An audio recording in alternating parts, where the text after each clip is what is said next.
Right. Hello and welcome everyone. My name is Kristen Talbot. I'm the program manager for MAVEN Project.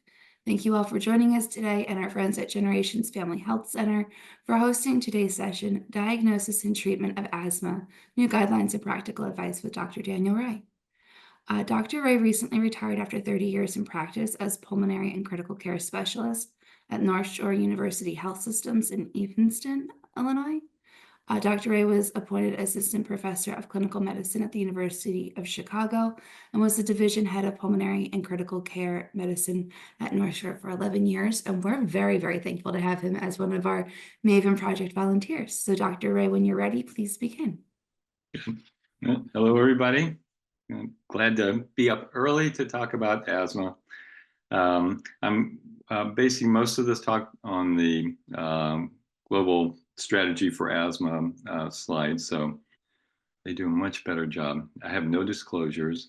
Um, the objectives for today is to understand this anti-inflammatory reliever therapy, the use of inhaled steroids in addition to a bronchodilator, even for a mild asthma, and then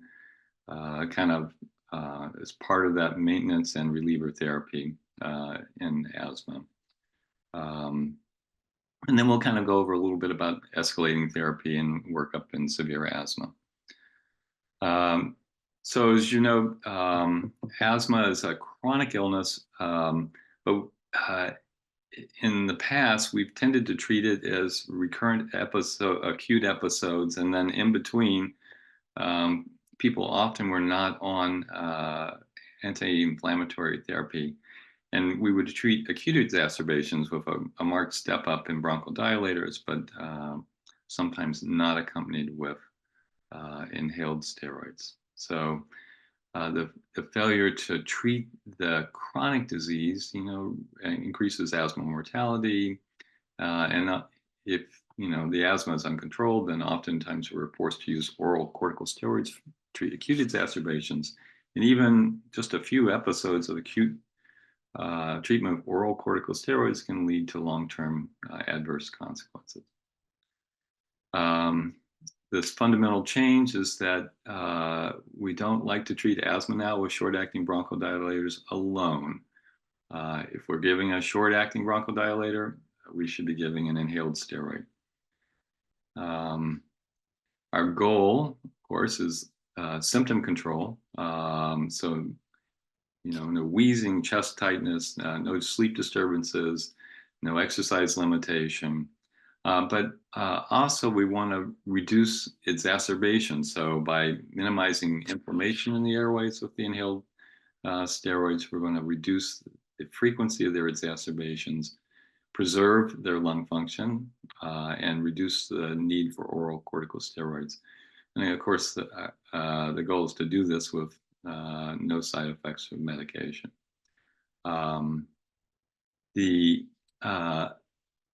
In our consideration of asthma, we also want to take into account other factors.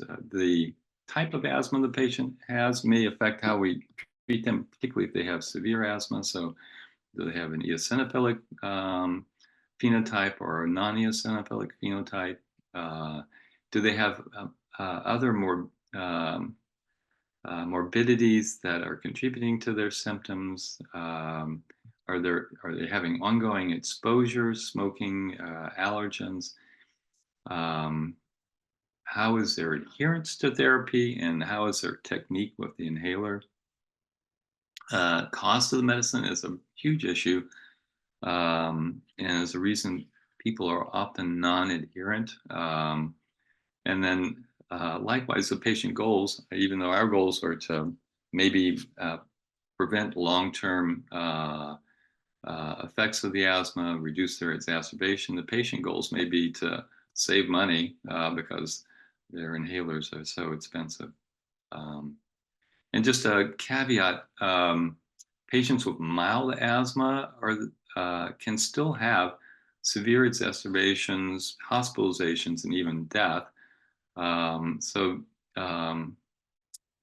Patient may be doing well and then start to have symptoms. And if we're not quick to relieve the inflammation that's triggering or driving these symptoms, they can worsen. You've all seen this, the constant reassessment and readjustment of therapy. Um, so, in assessing the patient, we want to look at what we can modify their risk factors, um, uh, treat their comorbidities, and very importantly, make sure they're using their inhaler correctly. I can tell you, um, I would do this with every patient. I would watch them use it in front of me. I would instruct them. When they would come back to the office to see me, I would reassess them. And more often than not, particularly if older patients, they would be using the inhaler incorrectly. And everybody, you've seen this. The patients will maybe shake it up, maybe not. They'll stick it all the way in their mouth. They'll do a double puff, and then they'll like that, and not hold their breath. I mean, everything entirely wrong. And it's just a hard habit to get them to break. So either you or your assistant should be assessing their technique multiple times. So when they first visit you, when they return, just to make sure that they're using it correctly. And as you know, the inhalers vary. Some are dry powder inhalers, some are meter dose inhalers. The techniques vary depending on the type of inhaler. Um, so we adjust their medicine. That's the step up in therapy we'll be talking about in just a minute. We'll figure out an action plan for them so that they'll be empowered to begin treating an exacerbation or getting out of a worsening symptoms with an adjustment in their therapy that they're able to initiate themselves. And then, of course, we're going to be following up with their symptoms. So the step up in therapy, this is the current recommendations from the Global Initiative in Asthma. They have two tracks. The preferred track is the SMART therapy, the maintenance and reliever therapy. This is using a single inhaler, which is a combination of an inhaled corticosteroid and formoterol. So formoterol being a relatively rapid onset, long-acting beta agonist. It's really the only long-acting beta agonist that you can use in this type of maintenance and reliever therapy. It doesn't really matter which inhaled corticosteroids attached to it, but the combination should include the formoterol. There's a huge amount of evidence, particularly for pulmonary medicine, that this combination can work both as a reliever and as maintenance therapy, depending on how much the patient is symptomatic. So in our mild asthmatic, they would carry this inhaler in their pocket. If they start to experience symptoms, they would use it, and they could repeat that if they're having ongoing symptoms. If the patient's having frequent symptoms, daily symptoms, then we would start them on a maintenance therapy with the same inhaler, one puff or once a day or one puff twice a day. And then they would use the same inhaler if they were having an exacerbation. Medium dose, so they would be going to one puff twice a day or two puffs twice a day. And same thing, they would use the same inhaler if they were having an exacerbation. And then by the time they're having ongoing moderate and severe symptoms, you would be making a referral for specialty care and considering the addition of a long-acting muscarinic antagonist, the biologic therapies, and leukotriene receptor antagonists as possible additions for these really severe cases. So one of the problems in fact, the biggest problem for us in the United States is the FDA has not approved this combination ICS formoterol inhaler for reliever therapy. It's been approved elsewhere in the world, like 130 countries. It's kind of standard therapy elsewhere. So in the United States, a lot of people are able to do this if this is on their formulary, but sometimes it is not. It's exceedingly expensive then for the patient, and we can use this alternate controller and reliever regimen, which means using an inhaled corticosteroid every time they use their albuterol or short-acting bronchodilator. And then the next step is this is similar to the old step up in therapy. They would be on a low dose maintenance inhaled corticosteroid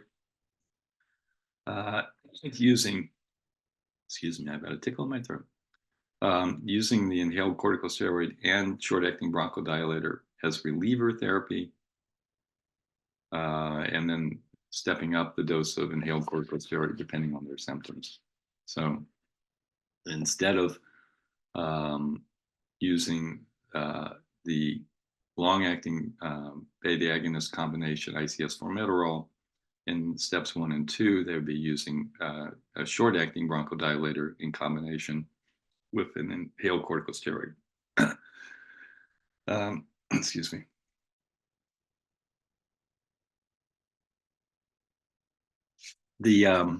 There's been I guess the FDA recently approved a single combination inhaled corticosteroid short-acting beta agonist, so steroid plus albuterol inhaler. I don't think there's a generic for it, so unfortunately that means that most of our patients are going to have to use 2 inhalers if they're on this track 2. We'll just go through this a little bit more detailed. So this is the recommended reliever and maintenance and reliever therapy using the same inhaler, both for mild asthma, moderate asthma, and severe asthma. It's just stepping up the dose as the symptoms are more severe. And using the same inhaler as the reliever. Track 2, we talked about using the short-acting beta agonist as a reliever, but then taking an inhaled corticosteroid at any time they use their albuterol. Then stepping up the steroid dosing and using a combination inhaled corticosteroid short-acting bronchodilator as their reliever. The additional therapies that are available for us would be a leukotriene receptor antagonist. The little caveat to that is that there are neuropsychiatric effects of this that you have to warn your patient about. You might reconsider using it if the patient already has psychiatric issues, so as not to exacerbate those. In the most severe patients, we often consider use of biologic agents. Obviously, if somebody's having a severe exacerbation, short courses of oral corticosteroids are an important therapy. And we have used chronic azithromycin therapy, like we do in severe chronic bronchitis in these most severe patients. So why not just use their albuterol inhaler? You've probably seen or heard this from your patient when you're talking to them about their inhalers. They use their albuterol 15 times a day, and they say, "Wow, this is good, and it helps." When you try to put them on a inhaled corticosteroid, they say, "Well, I don't feel any better when I use this." So and it's expensive, and but the problem is, of course, the more they use their albuterol, the more tachyphylaxis they experience. There's an increase in airway hyperreactivity. Um, uh, and it trains them to treat their asthma the wrong way. They use the bronchodilator a lot more than they should, and not enough of the inhaled steroid. Um, if we use this combination steroid and formoterol, there's a marked reduction in severe exacerbations, um, uh, both compared with just albuterol as a reliever, and also even compared to using chronic low-dose inhaled corticosteroid and an as-needed short-acting bronchodilator. So you get a better effect, fewer exacerbations with this combination maintenance and reliever therapy. Um, there's multiple studies that have been done. These studies are, 6,000 patients, 8,000 patients. They're huge compared to the typical studies in asthma where we have only a couple hundred patients. Um, so just more of the positive effects of this combination. Um, Even this combination of formoterol and inhaled corticosteroid as compared to the um, compared to other forms of long-acting beta agonists um, with a short-acting bronchodilator reliever, uh, this is a more effective therapy. So using MART is better than using ICS LABA plus the albuterol.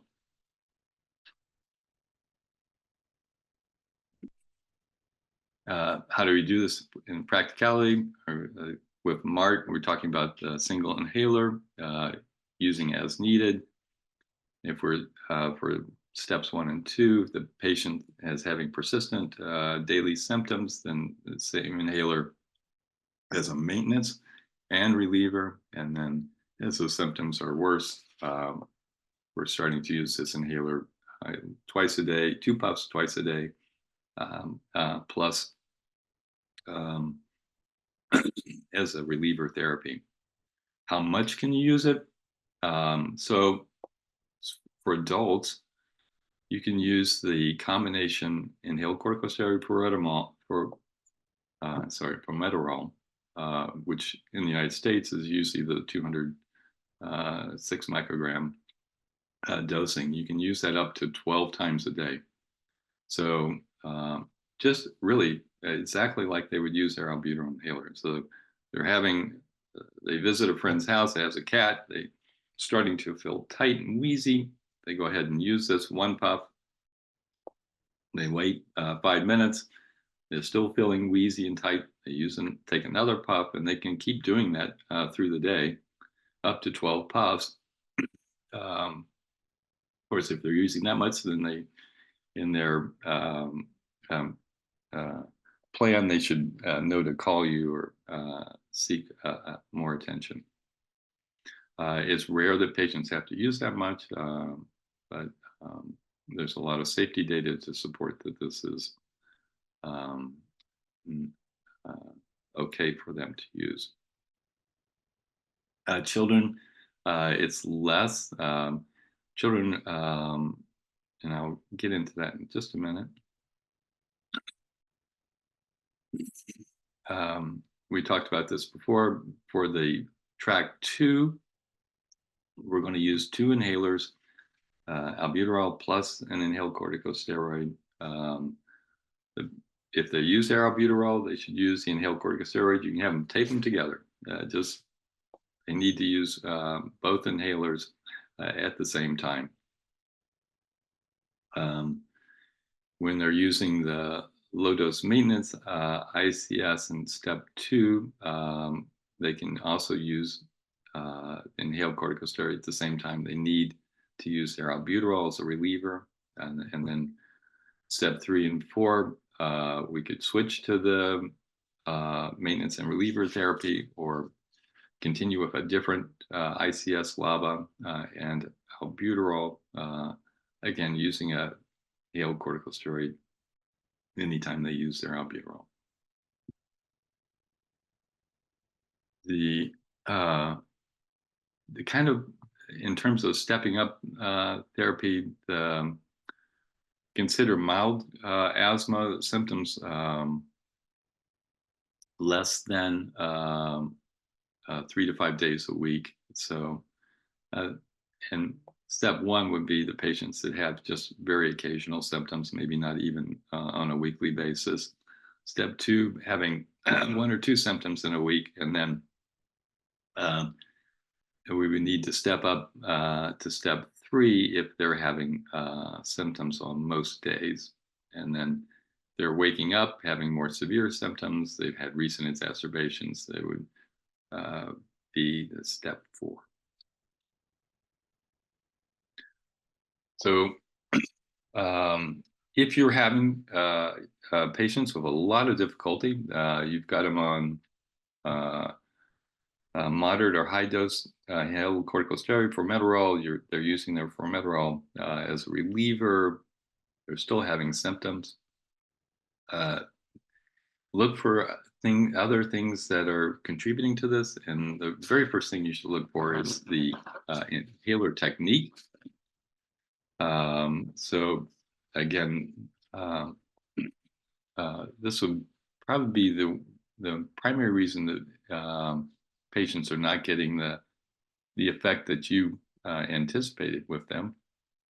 The second thing is adherence. So, an example, I wouldn't be having trouble with my patient, and I would just ask them, are you taking your medicine as prescribed? And they would sheepishly, well, no, I use it once a day, sometimes every other day, because I, hit my donut hole and I can't afford it.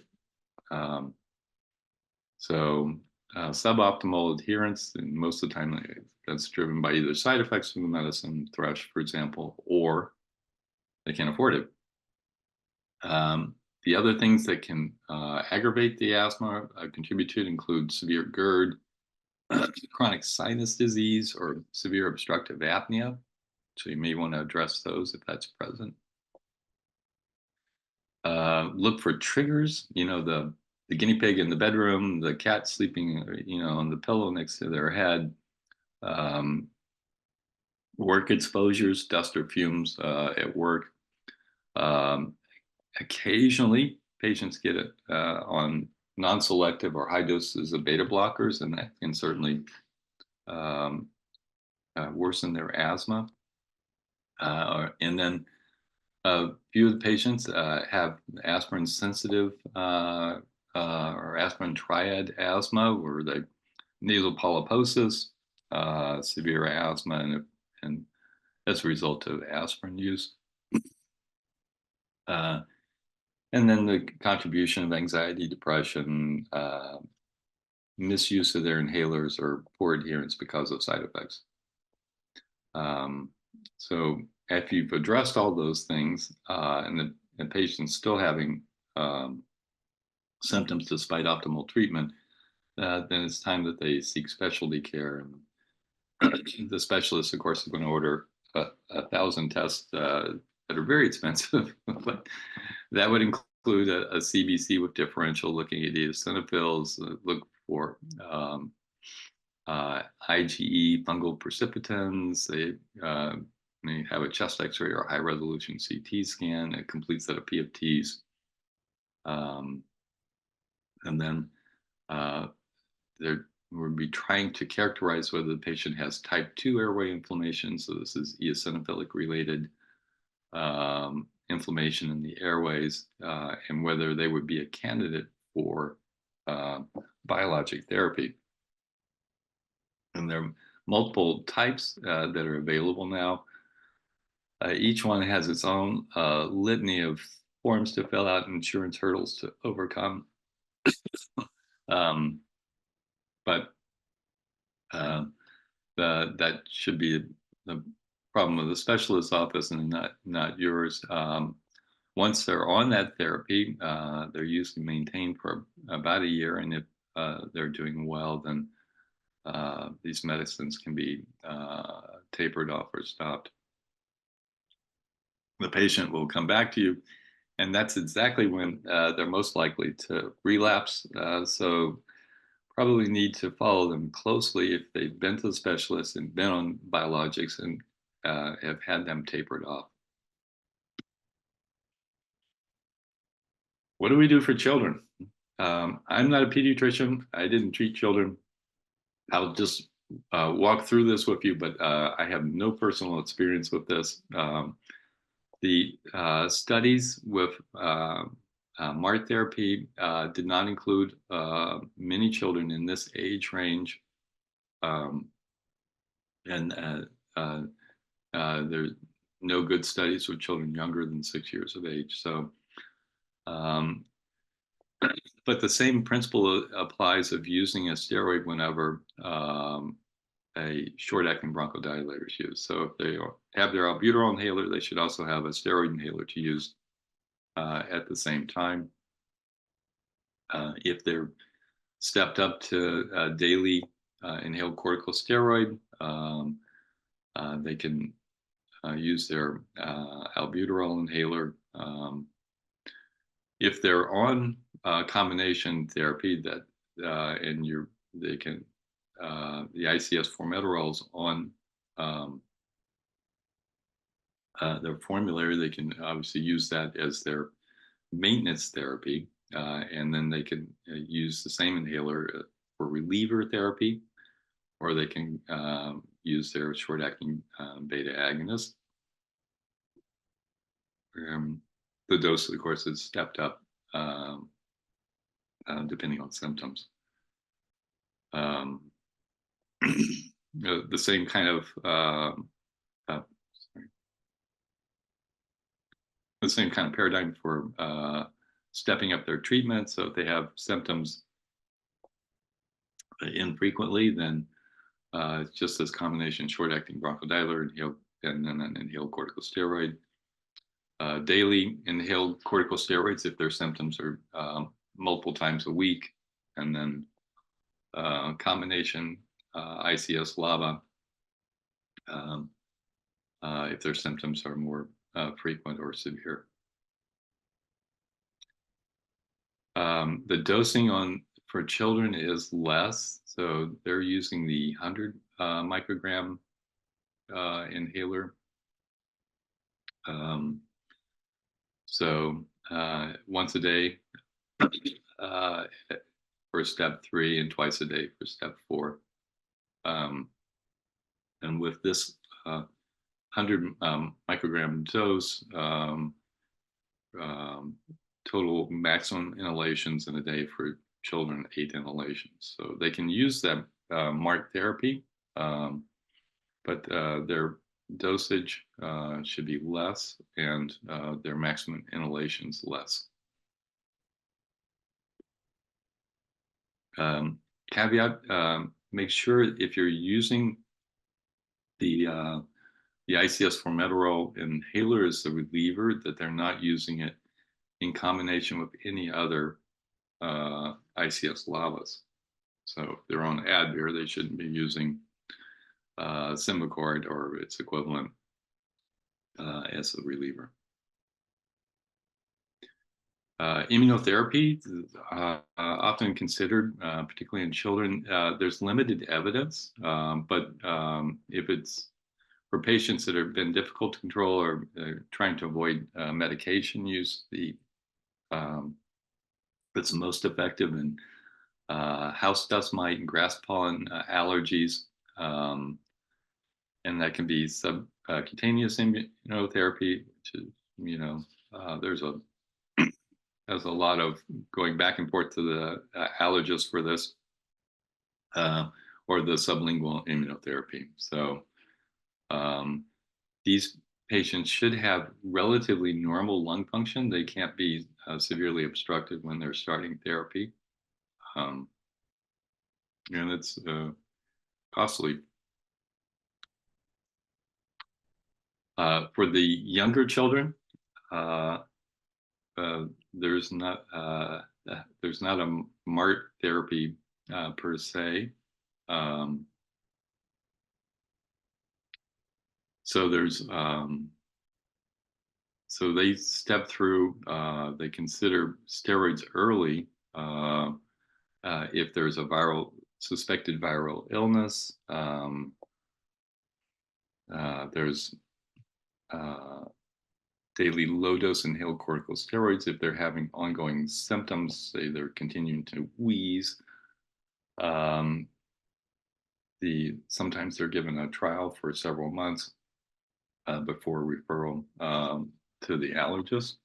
Um, and then that, of course, those can be stepped up. Um,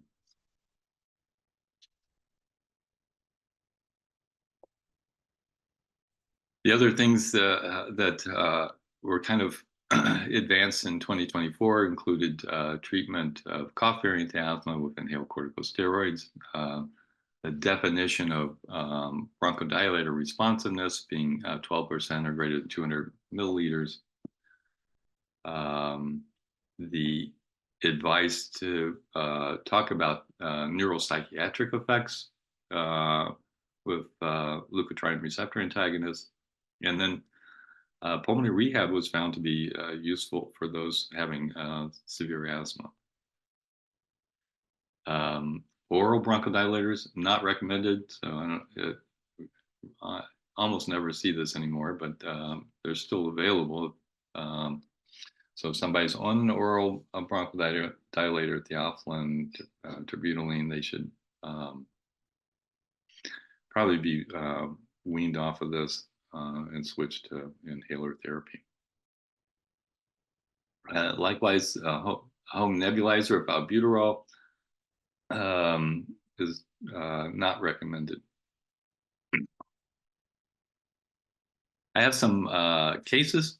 Just these are kind of composite cases, and not a particular person. But we'll work through these just to look at some of the principles asthma treatments. So this case, 45-year-old obese woman was unfortunately still intermittently smoking, some Medicaid, lifelong asthma. She's had multiple courses of oral steroids in the past year for exacerbations that are characterized by this productive cough, wheezing, shortness of breath.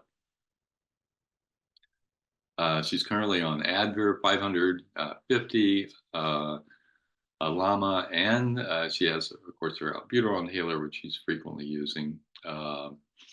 And yet again, she's had worsening symptoms, wheezing on exam in your office, spirometry that shows severely reduced FEV1, 50%, reduced FEV1 FEC ratio, and you cannot get her to go see the specialist. So what do we do? I mean, this, you had somebody that similar to this, I'm sure. Again, the first thing to go over is compliance and technique. Are they really using the inhaler as you prescribed, and they're using it correctly?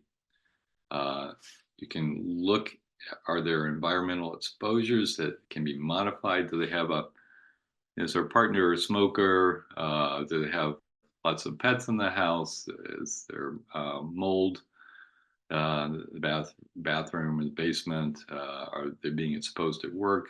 Any of these things that might reduce triggers to their asthma. Or is this just asthma? Is there something else going on? Since she's a smoker, you would begin to consider the possibility that she has COPD, even though she's young. There are COPD asthma overlaps, so that patients with irreversible obstruction that behave like COPD as much as they behave like asthma. Does this woman have bronchiectasis and chronic infection triggering these exacerbations? Does she have sinusitis, postnasal drainage, heartburn? Is obese? Does she have sleep apnea? And perhaps she has early signs of congestive heart failure. She has untreated hypertension. So all these other considerations that might be contributing to her symptoms of cough and wheeze and shortness of breath. Um, Obviously, you're trying to get her to see a specialist. In the meantime, you can look at a blood count differential. Does she have elevated eosinophils? We can do a chest CT, look for bronchiectasis, check her stats, sleep study if she has, if you suspect sleep apnea. If she's bringing up mucus that you can culture, you can see if she's got a chronic infection, maybe with Haemophilus, that can be treated. And then how would we, so now you've got this severe patient, you ordered these tests, you think it's her asthma. What can we do to make it better? So we could consider switching her from the Advair 5500 to a combination formoterol ICS, using that as her reliever. We know that works better than just a LAMA plus short-acting bronchodilator. Obviously, we will counsel her for smoking cessation, remove any of the environmental exposures.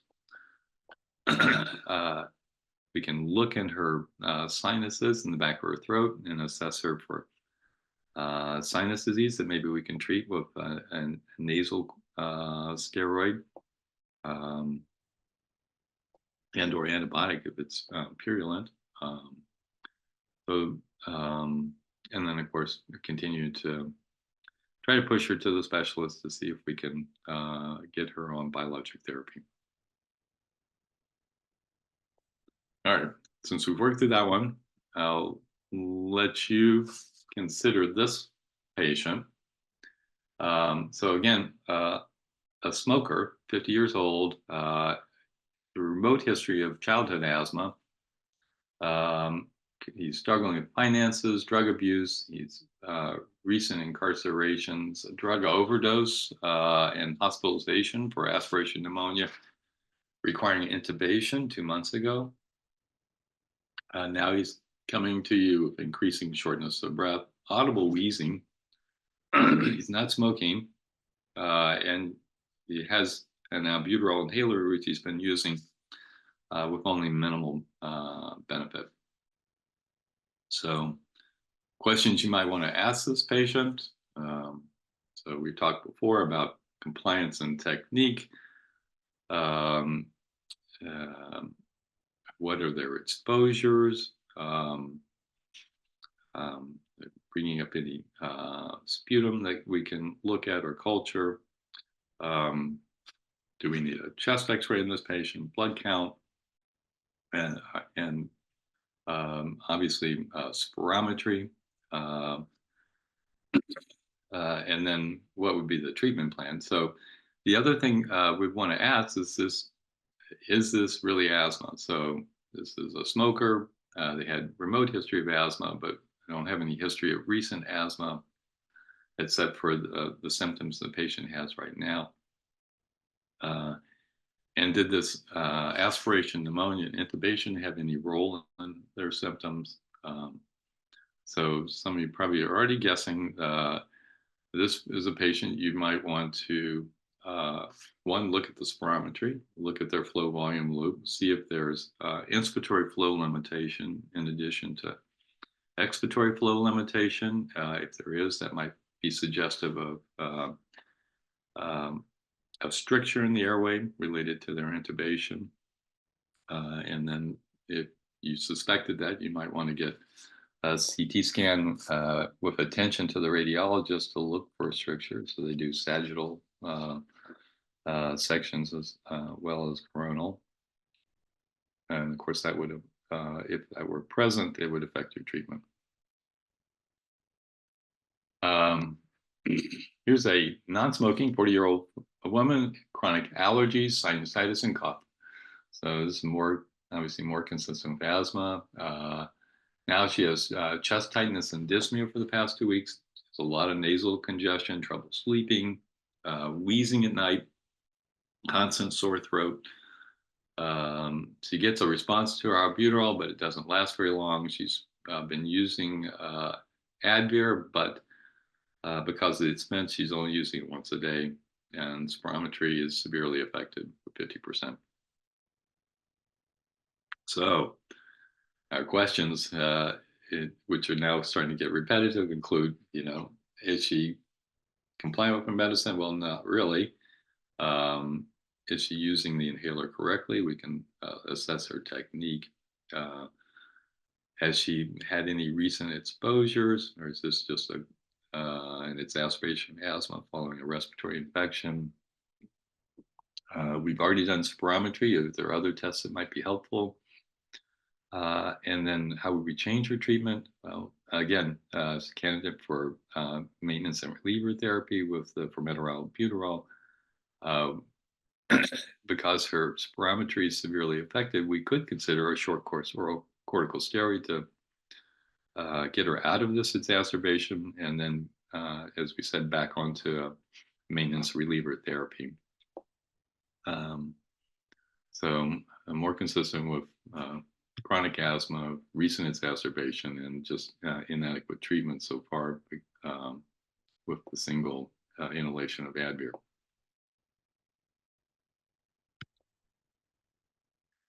And then, as I understand, you're having Dr. Nelson come on in a little while. He's going to talk about shortness of breath. So we can have him weigh in on this question, which is a young woman on the track club in her high school, worsening shortness of breath and performance during her practice and track meets. She has a history of asthma as a child, but seemed to outgrow most of her symptoms by the age of 12. In the office, she's not symptomatic, not wheezing. Office spirometry was normal. Questions you want to ask? So the first most likely thing, of course, is going to be that this is just a recurrence of her asthma symptoms. But are there other things going on that might contribute to shortness of breath? She started smoking, she gained weight. She had new exposures. They got a new cat in the house. Tests that might be helpful.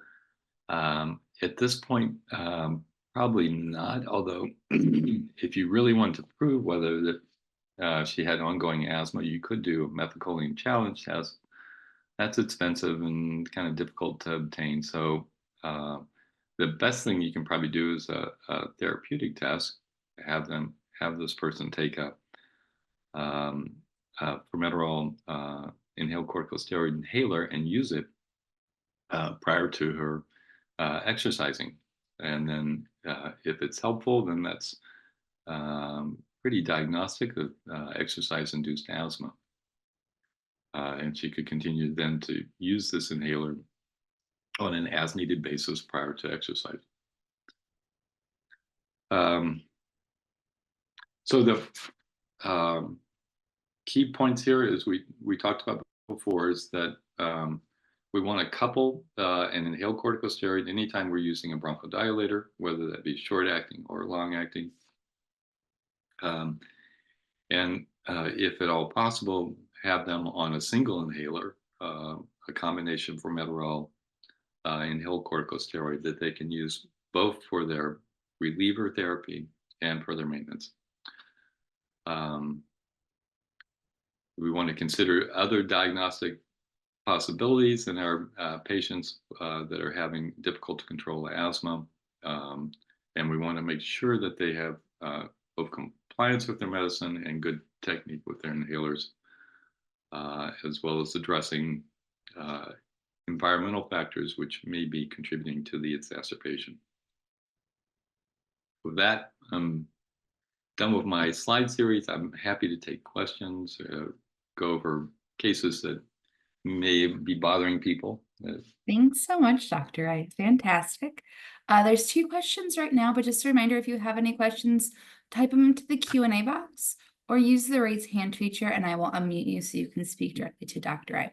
First question, should SMART be used for predominantly exercise-induced asthma, and could heavy use of SMART result in growth inhibition in kids? So yes, it's fine. It's actually good to use with exercise-induced asthma. Heavy use of SMART or any inhaled corticosteroid will potentially stunt a child's growth. However, there's use of an inhaled corticosteroid is going to be less deleterious to the child than is the use of multiple oral courses of steroids over their childhood to treat asthma exacerbations. So maintaining control of their asthma and preventing exacerbations is probably the best thing you can do to minimize that distortion in growth from inhaled corticosteroids. And again, I don't have any personal experience in it.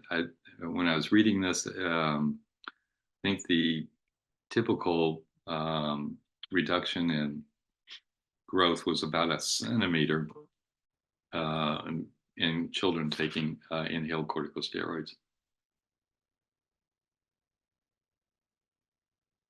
Was that the entire question? Yep. Was that okay? Okay, then there's the next one. Can you talk more about the recommendation against home use of albuterol via nebulizer? So that was so the recommendation was that in the nebulized albuterol for asthma is not any more effective than using inhaled albuterol from a meter dose or dry powder inhaler. I won't, in children that are unable to use the inhaler, small children, I don't have any experience with that. So there may be a need to use a nebulizer in those. I would defer to the pediatricians. But in adults, they really don't need a nebulizer. If they're needing a nebulizer, then we don't have control of their asthma and we should be adjusting other therapies. So you don't get a better effect of albuterol using a nebulizer than you do a meter dose inhaler. And even in our ERs, we can use just multiple doses of albuterol with a inhaler and a spacer and get the same effect as a nebulized albuterol.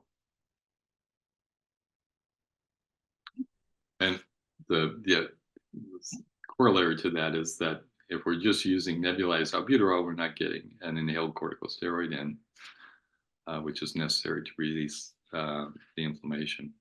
All right.